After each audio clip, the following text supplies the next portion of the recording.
জীবন হতে পারে খুবই চমৎকার যদি তুমি জীবনকে ভয় না পাও।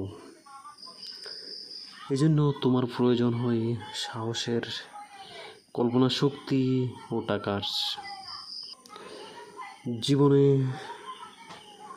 শেষ নিঃশ্বাস পর্যন্ত চেষ্টা করে যাওয়া উচিত।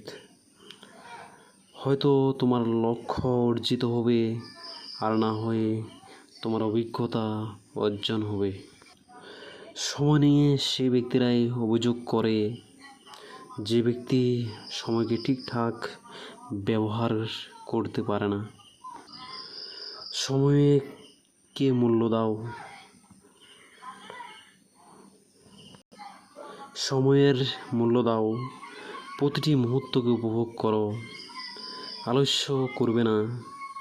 যে কাজগুলো আজকে করতে পারো তা কালকের জন্য কখনো ফেলে রেখো না। পূর্বের নষ্ট করা সময়ের জন্য যদি আফসোস করো তাহলে তোমার এখনকার সময়গুলিও নষ্ট হবে।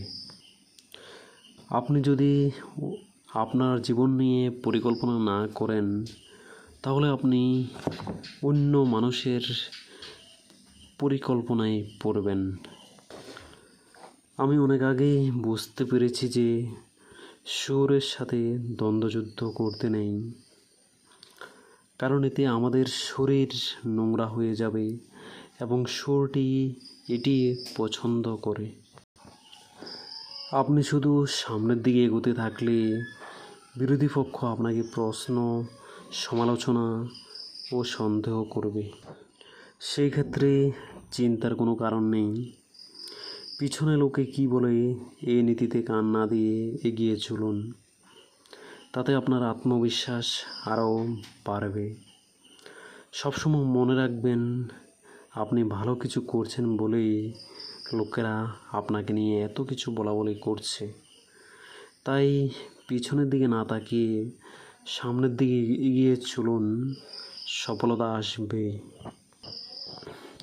সাফল্যের জন্য আপনাকে 3টি জিনিসের মূল্য দিতে হবে: ভালোবাসা, কঠোর পরিশ্রম আর স্বপ্নকে বাস্তবায়ন করার জন্য ব্যর্থতার পরও কাজ করে যাওয়া।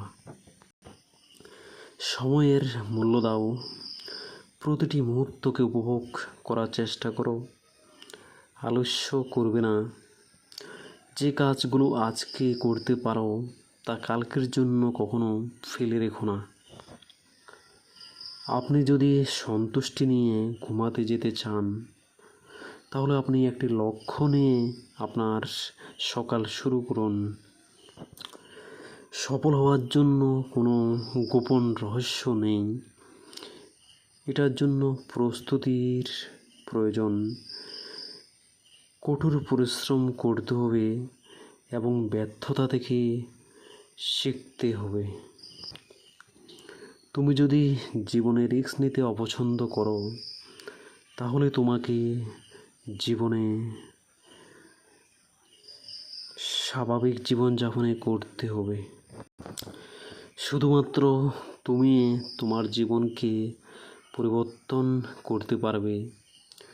তুমি ছাড়া কেউ তোমার জীবনকে পরিবর্তন করতে পারবে না। অসৎ মানুষ কাউকে কখনোই সৎ মনে করে না। সে সবাইকে তার নিজের মতোই ভাবে।